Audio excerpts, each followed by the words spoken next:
Hello दोस्तों, मैं नारायण शर्मा एक बार फिर मैं अब न्यू वीडियो लेके आ गया हूँ। इसमें मैं आपको सीएसएस की जो इंट्रो है वो देने वाला हूँ। और सारे टैग जो एचटीएमएल के टैग हैं वो सारे मैंने पिछली वीडियो में कवर करा दिए हैं। अगर आपने नहीं देखी तो मेरी प्लेलिस्ट को जाके एक्सेस कीजिए, उसमें सारे कुछ आपको वहाँ पे सारे टैग मिल जाएंगे। और एचटीएमएल की पूरी वीडियो मेरी प्लेलिस्ट में पड़ी हुई है, आपने नहीं देखी तो वो जाके देखिए।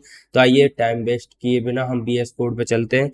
और यहाँ पे मैं आपको बताने वाला हूँ कि हम कैसे सीएसएस को चला बनाते हैं और क्या सीएसएस होती है। तो सबसे पहले मैं आपको बता दूं, सीएसएस की full form cascading style seat होती है। एक सीट की तरह वो काम करता है, जो हमारे एचटीएल को मेकअप आर्टिस्ट की तरह मान सकते हो। अगर जब तक हमने एचटीएमएल में टैग लगाए हैं और जो भी हमने एचटीएमएल से एक स्ट्रक्चर खड़ा किया है, उसमें रंगोली का काम हमारा सीएसएस करता है। उसकी डिजाइन देने के लिए सारा कुछ काम हमारा सीएसएस करता है। तो आइए सीएसएस के बारे में मैं आपको और बता देता हूँ। सीएसएस तीन प्रकार का होता है। सीएसएस पहला सीएसएस होता है इनलाइन सीएसएस, दूसरा एक्सटर्नल सीएसएस और तीसरा इंटरनल सीएसएस। तीनों सीएसएस को मैं यहाँ आपके बीएस कोड में आपको दिखाने वाला हूँ वो कैसे कैसे काम करता है। तो आइए मैं यहाँ पे एचटीएमएल ओपन कर लेता हूँ। तो यहाँ पे सारा कुछ मैंने ये जो डाटा आया है मेरे बीएस कोड में, ये सारा कुछ डाटा कैसे आता है ये सारी कुछ मैंने वीडियो पिछले एचटीएमएल की प्लेलिस्ट में बता रखी है। अगर आपने नहीं देखी है तो वो जाके एक्सेस कीजिए प्लेलिस्ट को और ये सारी वीडियो देखिए और फिर सीएसएस के बारे में हम आगे बात करते हैं। तो आइए सबसे पहले मैं आपको बताता हूँ इनलाइन सीएसएस। तो यहाँ पे मैं इसको हटा के यहाँ पे मैं सीएसएस लिख देता हूँ टाइटल में। तो इनलाइन सीएसएस जो होता है वो सीएसएस ऐसा होता है कि हम एक ही लाइन में सीएसएस को भी और अपने टैग को भी एक ही लाइन में लिख सकते हैं। तो आइए सीएसएस को हम यहाँ पे प्रूफ करके दिखाता हूँ। तो यहाँ पे मैंने पैराग्राफ टैग ले लिया है। अब इसमें मैं लोरेम के सहारे से कुछ वर्ड ले लेता हूँ। जैसे मैं यहाँ पे 20 वर्ड ले लेता हूँ। तो ये मेरे 20 वर्ड आ गए हैं। तो इसमें मैं आपको सीएसएस इनलाइन सीएसएस लगा के दिखाने वाला हूँ। तो अगर आपने नहीं देखी है कि क्लास आईडी ये सब टैग कैसे हैं, इनसे मैं प्रयोग कैसे कर रहा हूँ, तो ये पिछली वीडियो में आप जाके देख सकते हैं। एचटीएमएल के ये सारे टैग हैं, मैंने ये सारे बता रखे हैं और इस वीडियो में मैं थोड़ा बहुत डिस्कस कर दूंगा। तो आइए मैं यहाँ पे सबसे पहले इस इनलाइन सीएसएस में हम जिस लाइन में हमने टैग लगा रखा है उसी लाइन में हम लिखते हैं स्टाइल। और स्टाइल में जो कुछ भी हमको देना होता है हमें उसमें स्टाइल लगानी होती है। जैसे कि अगर आपने अभी तक कुछ नहीं जाना है तो यहाँ पे मैं बॉर्डर लगाता हूँ और बॉर्डर लगाता हूँ मैं 5 पिक्सल का। तो यहाँ पे हम एक ये जो पिक्सल लिखा हुआ है, अगर आपने मीटर सेंटीमीटर फुट ऐसी एक इकाई अगर आप जानते हो तो उसी प्रकार से इस वेब पेज पे सीएसएस में ये पिक्सल काम करता है। और भी ऐसे ही टैग हैं जो ये काम करते हैं, जो हमारे नाप तोल का काम करते हैं। तो ये पीएक्स में यहाँ पे लेके चलता हूँ, इसको हम पिक्सल बोलते हैं। तो आइए मैं इसको 5 पिक्सल का बॉर्डर दे देता हूँ। बॉर्डर के बाद मैं इस बॉर्डर को सॉलिड करना चाहता हूँ, तो मैं इस बॉर्डर में सॉलिड लगा दूंगा। मुझे मतलब सॉलिड बॉर्डर चाहिए। और उसके बाद बॉर्डर का कलर भी दे दूंगा। मैं यहाँ पे बॉर्डर का कलर रेड दे देता हूँ। तो यहाँ पे मैंने देखिए इनलाइन सीएसएस में स्टाइल लिखी सबसे पहले, फिर उसके बाद बॉर्डर दिया। बॉर्डर सॉलिड चाहिए तो सॉलिड बताया मैंने इसको। और मुझे बॉर्डर का कलर रेड चाहिए तो मैंने इसको बताया कि मुझे बॉर्डर का कलर रेड चाहिए। तो ये होता है इनलाइन सीएसएस। तो ये काम कैसे करता है आइए मैं अपना वेब पेज पे लेके चलता हूँ आपको। तो आप देख पा रहे होंगे कि एक रेड कलर का जो भी कंटेंट मैंने पैराग्राफ में लिखा हुआ था वो उसके साथ एक बॉर्डर बन के तैयार हो गया है। तो ये काम होता है सीएसएस का, कि वो जिसमें इसमें डिजाइन देनी है। अब मैंने इसे बताया कि मैंने पैराग्राफ, एचटीएमएल ने बताया कि मैंने पैराग्राफ दे दिया है। अब सीएसएस करेगा कि इसको बॉर्डर कितना बड़ा देना है कितना छोटा देना है। अगर मान लीजिए मुझको ये बॉर्डर 2 पिक्सल का चाहिए तो मैं यहाँ पे 2 पिक्सल लिख दूंगा तो ये बॉर्डर छोटा हो जाएगा। अगर इसी प्रकार से मुझे इसके अंदर बैकग्राउंड कलर चाहिए तो मैं यहाँ पे बैकग्राउंड कलर चूज करूंगा। जैसे मुझे, अगर आपने ये बीएस कोड के वीडियो मेरी नहीं देखी है कि VS कोड कैसे काम करता है, तो आप मेरे पिछले प्लेलिस्ट में जाके HTML वाली में देख सकते हैं। ये मुझे सजेस्ट कर रहा है कि आपको बैकग्राउंड कलर करना है या बैकग्राउंड इमेज करनी है। ये सारे टैग मैं आपको अगले CSS के कंटेंट में ये सारे टैग आपको बताने वाला हूँ। बेझिझक आप निश्चिंत रहिए कि ये सारे टैग कैसे हैं। अभी मैं आपको बताने वाला हूँ बैकग्राउंड। तो मैंने यहाँ पे बैकग्राउंड ले लिया है। अब बैकग्राउंड में मुझे बताना पड़ेगा इसको कि कौन सा कलर मैं बैकग्राउंड में चाहता हूँ। तो यहाँ पे मैं ब्राउन कलर बैकग्राउंड में कर दूंगा। अगर आपको ये भी मैं बात आपको अभी बता देता हूँ कि ये रेड कलर का जो आपको बॉक्स दिख रहा है, अगर वो बॉक्स आपको नहीं दिखता है तो आप हो सकता है कि आपने कहीं भी कोडिंग में मिस्टेक की है।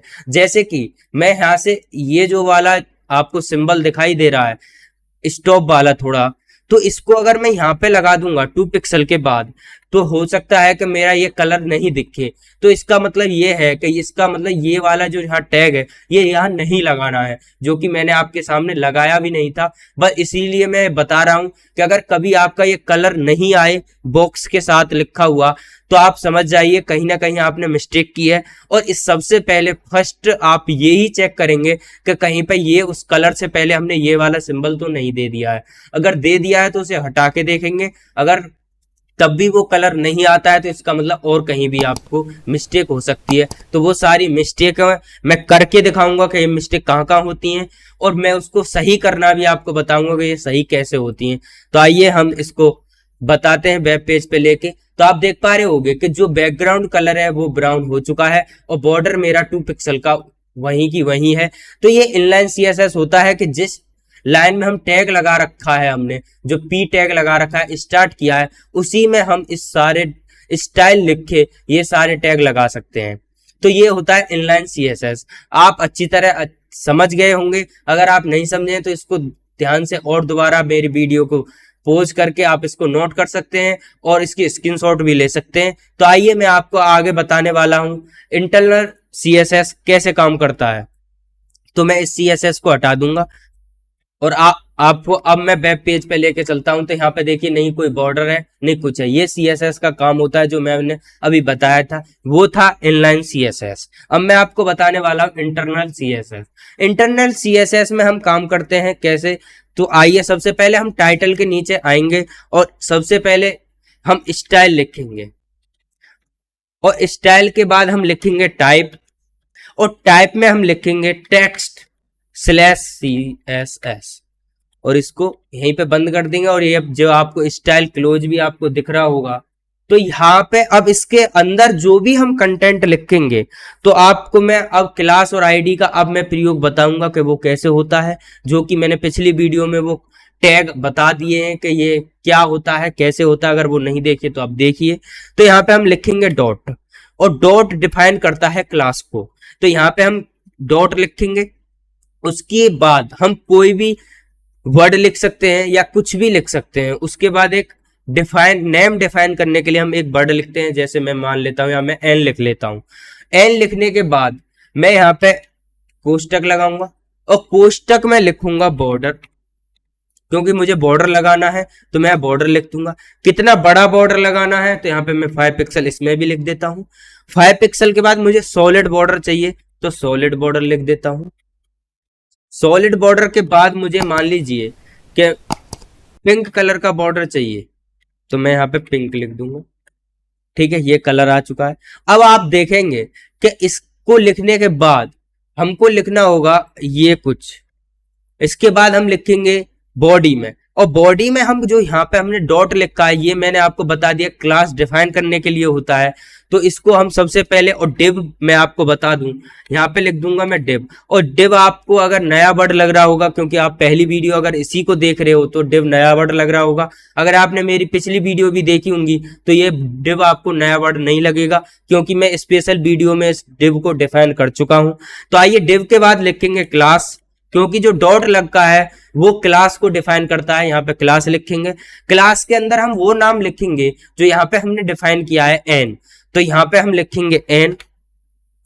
एन लिखने के बाद हम इसको यहीं पे क्लोज कर देंगे और ये डिव आ गया है और डिव भी क्लोज हो गया है। अब इसको यहाँ से उठा के जो भी कंटेंट हमें इसके अंदर बॉर्डर के अंदर रखना है और के अंदर, हम डिव के अंदर हम इसको रख देंगे। तो ये सारा पैराग्राफ मुझे बॉर्डर के अंदर चाहिए, तो मैंने डिव इसके बाद क्लोज किया है, आप अच्छे से इसको देख सकते हैं। उसके बाद बॉडी और HTML क्लोज किए हैं। तो आइए मैं इसको वेब पेज पे लेके चलता हूं, देखते हैं कैसा काम करता है। तो ये देखिए, उसने जो इंटरनल CSS था उसने ये काम कर दिया है कि यहाँ पे बॉर्डर लगा दिया है पिंक कलर का। मुझे पिंक कलर का बॉर्डर चाहिए था, 5 पिक्सल का चाहिए था, 5 पिक्सल का लगा दिया है। सॉलिड चाहिए था, सॉलिड लगा दिया है। तो यहाँ पे आप डिव और क्लास को अच्छे से समझ चुके होंगे। पिछली वीडियो आपने देखी होगी और इस वीडियो को देखिए, अच्छे से आपको समझ आ गया होगा कि ये क्लास और किस लिए हम डॉट लगाते हैं, किस लिए ये क्लास लिखते हैं। तो यहाँ पे डॉट डिफाइन करता है क्लास को, एंड डिफाइन करता है किस नाम से यहाँ पे हमने वो क्लास बना रखी है, उसको एंड डिफाइन कर रहा है। और यहाँ पे सारा कुछ, अब इसी प्रकार से मैं आपको यहाँ पे बता दूं कि अगर मान लीजिए कि मुझे बैकग्राउंड चाहिए, बैकग्राउंड कलर चाहिए, और बैकग्राउंड कलर मैं कर देता हूं ये वाला, ठीक है। तो बैकग्राउंड कलर अब मैं वेब पेज पे लेके चलूंगा, तो यहाँ पे देख पा रहे हो कि बैकग्राउंड कलर जो मैंने लिया था वो यहाँ पे आ गया है। तो ये एक इंटरनल CSS काम करता है। मैंने आपको अभी तक 2 CSS बताए हैं, इनलाइन CSS और इंटरनल CSS, और एक CSS होता है एक्सटर्नल CSS, उसको भी मैं अभी बताने वाला हूं। अगर आपको ये सारा कुछ समझ में आ गया है तो अच्छे से, अगर नहीं आया है तो कमेंट सेक्शन में कमेंट करिए। जो भी पोर्शन आपको नहीं आया है मैं उसे और कमेंट सेक्शन में आपको डिफाइन कर दूंगा। तो आइए मैं आपको एक्सटर्नल CSS के बारे में और बता देता हूं। तो ये इंटरनल CSS को मैं यहां से हटा देता हूं और एक्सटर्नल CSS के बारे में मैं आपको पूरी जानकारी देने वाला हूं। तो आइए, मैंने अभी आपको 2 CSS बताए हैं, इनलाइन CSS और इंटरनल CSS। जो CSS HTML के अंदर ही काम करते हैं दोनों, एक टैग में ही काम करता है और एक टाइटल से नीचे हम उसे स्टाइल टैग में लगा के, जब इंटरनल CSS काम करता है।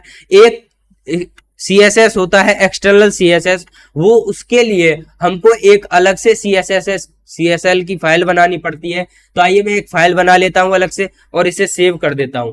और जो भी ये वाली वीडियो आप देख रहे हो, तो ये भी समझ जाइए कि जब हम CSS की फाइल सेव करेंगे तो यहाँ पे मैं लिख देता हूं CSS1, ठीक है। और इसके बाद जब हम CSS की फाइल सेव करेंगे तो उसके बाद हम CSS लिखना जरूरी है। जैसे आप पहले आप देख पा रहे होंगे कि HTML की जब फाइल सेव करते थे तो .html लगाना जरूरी था, उसी प्रकार से जब हम CSS की फाइल लगाते हैं तो उसके बाद .css लगाना बहुत जरूरी है।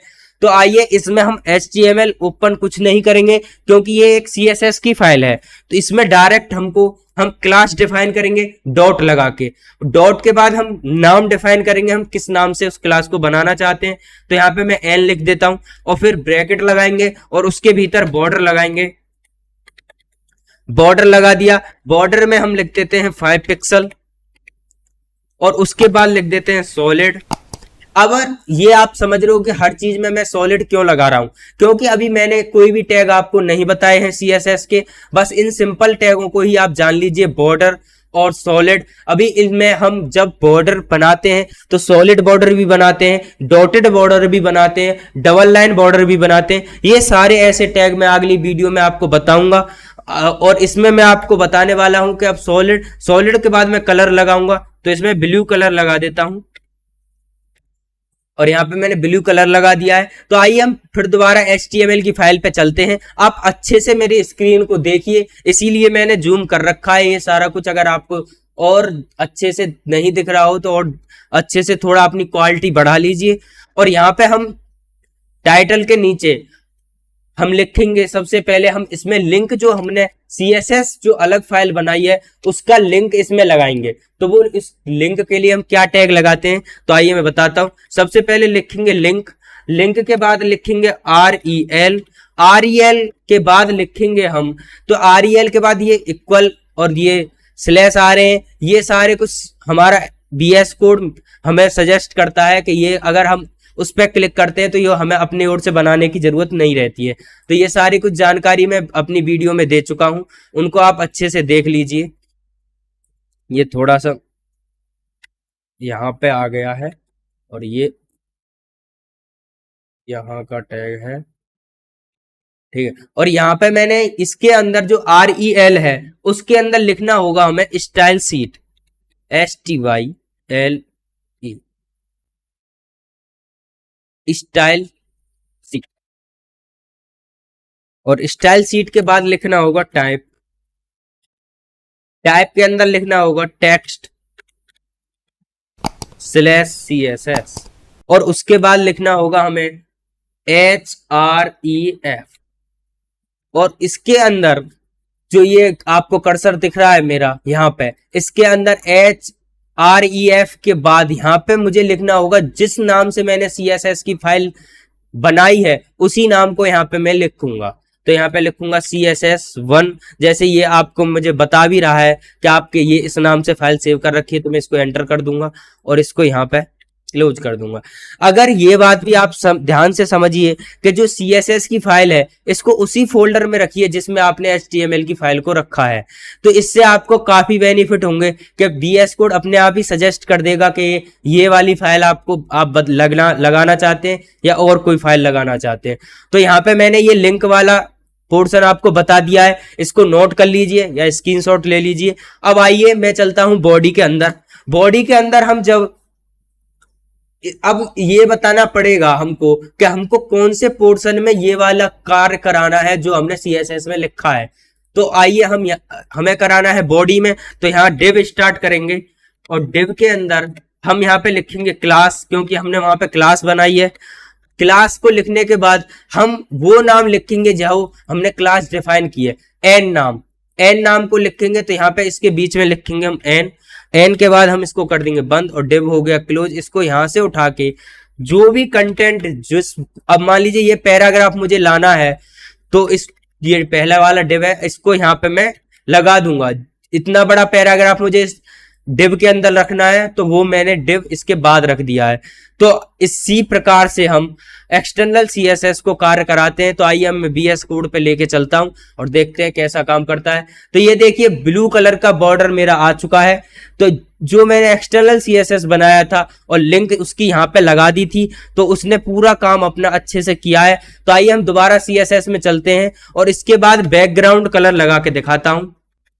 बैकग्राउंड कलर में मैं आपको नॉर्मली कोई सा भी कलर ले लेते हैं और यहाँ पे मैं आपको चलता हूँ HTML पे और फिर मैं देखिए जो मैंने बैकग्राउंड कलर लगाया था वो यहाँ पे बैकग्राउंड में आ चुका है। तो ये जो तीनों CSS मैंने आपको बताए हैं ये बहुत ही इंपॉर्टेंट है। अगर जौन सा भी CSS आपको अच्छा लगे कि हमें कौन सा यूज करना चाहिए, अलग फाइल बना के या फिर अलग लिख के या फिर उसी टैग में लगा के CSS हमें यूज करना है, तो तीनों CSS मैंने बता दिए, इनलाइन CSS, इंटरनल CSS और एक्सटर्नल CSS।